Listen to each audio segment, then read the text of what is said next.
Hey guys, and welcome to episode 2 of my 12 Pilot Animation Breakdown series. The second episode is going to be focused on Scaled and Icy, and I'm going to be showing off the 3 main parts that went into this video, so let's get right into it. Here is the core inspiration for my design. On Apple Music, for example, Trash the Dragon in the album art has this looping animation of the fire coming out of his nose. So I really took this concept and then I developed it more into some of the propaganda and not everything as what it seems theme of the album, and to really mesh the two together. And then I'll just see as I work through Photoshop and After Effects what my vision really becomes throughout the whole process. But yeah, it really started from seeing this early work and then basically building upon that into my own vision. So here we are in Photoshop. This is basically what the core design is going to be based off of, and it starts with a full body of Trash the Dragon, and we're going to need to basically extract him out from the pink background, as we're going to take away right here. That wasn't too bad. What really gave me a bit of trouble was taking out each of the flames, and I decided to basically individualize the flames themselves into different parts and then add them back in After Effects, and then we'll see later what I did with them to make them move the way they did. I had to do basically some cloning and some generative filling of the dragon, basically just to cover up the parts behind the flames as they're moving around. This wasn't too integral, but it was enough to basically cover myself in the event that I needed some extra leeway when it comes to animating the flames. Yeah, this probably gave me a little bit of trouble, but I'm not an illustrator, so I tried my best within After Effects to really hone in on some of the finer details to make sure everything seemed somewhat coherent. But this is entirely important because, again, the flames will cover most of it, and then it's only moving maybe like a few pixels left and right, as we're going to see in the next part as we go into After Effects. But wait, let's not forget the TV. I got this from Adobe stock, and I felt like this filled off a couple different checkboxes that I was looking for where I was going to place my animation dragon in. I think it's already had a couple of the pieces that I liked, like the coloring and then some of the wiring. I thought that was kind of cool. I didn't want something that was overcrowded. I didn't want something that was too photorealistic.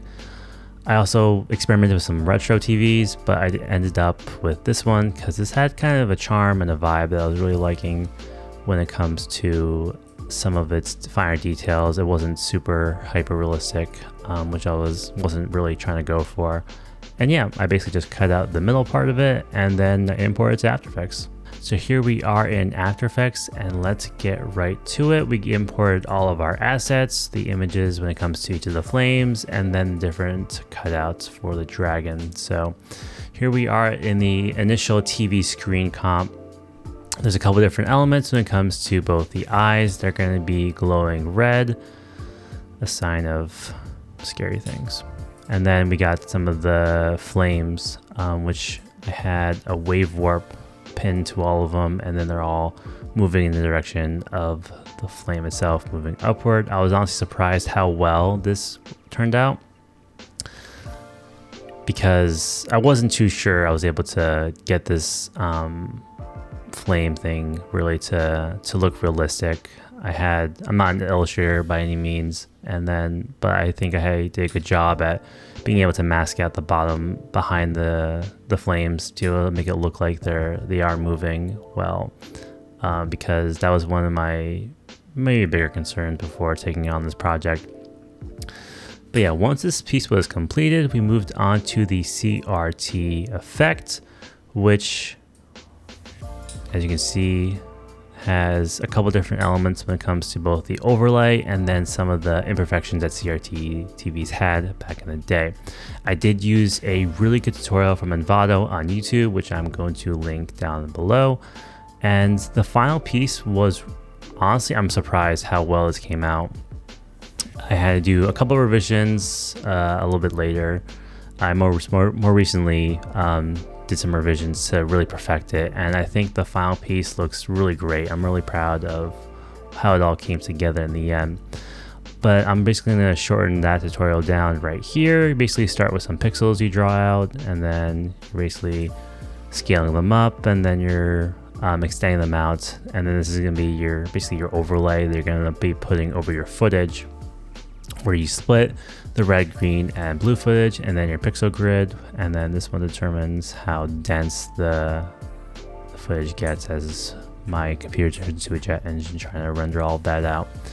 And then you have different effects that go on this comp when it comes to some of the glows, and then Gaussian blurs and brightness to really bring out some of the finer details of the footage.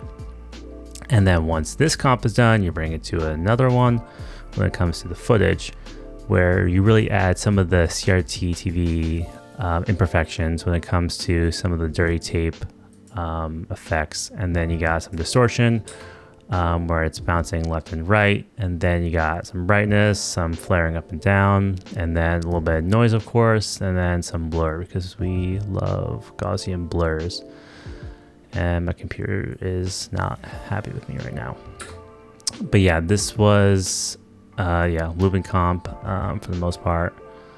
And then once all that was done, we bring it back into our main comp, where we have all of our elements being presented when it comes to the eyes, the flames, the overlay of the TV, and then some of the different characteristics of a CRT TV as we're playing out. And then again, we cut out the TV so it's gonna go right behind there nicely and works out well. Some other adjustments in this main comp, I did have a camera movement at some point. I am not sure I'm gonna keep it there. I mean, it's kind of cool, but I maybe just want to leave it more static. And then we got the adjustment layer.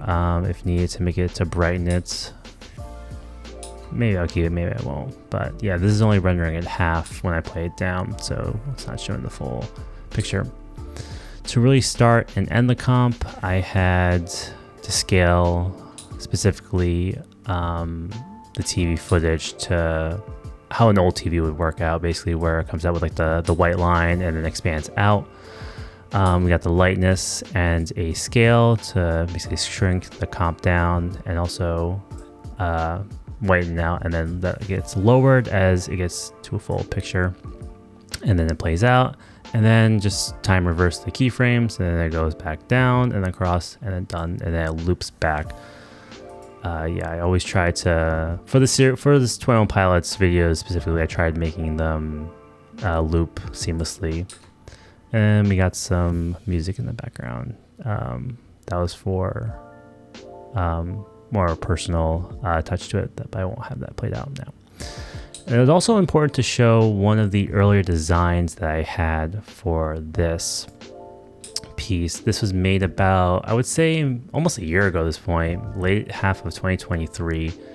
I don't know why I was struggling so much with the CRT TV. The pixels weren't lining up the way I wanted to, and I kept having to scale them up extremely large to make the design both seeable, but also you have to know it's a CRT TV. But this was the first really draft or release version I made of the design. I wasn't totally happy with it, but released work is better than no work at all, and I decided to push it.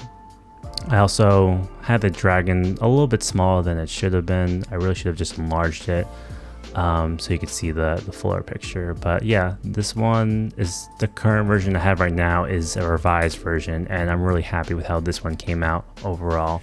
And I think it's important to not always abandon old work. If you see some further improvements, it's always nice to go back, see how you progress, and being able to add upon your older work and really make it yours. I hope you guys enjoyed that video. This one was a bit of my comfort zone, using some different tools in After Effects and Photoshop. The next episode is going to be about my Clancy animation that I made this past May, and I hope you guys stick around to see that. So I'll see you guys in the next one. See ya.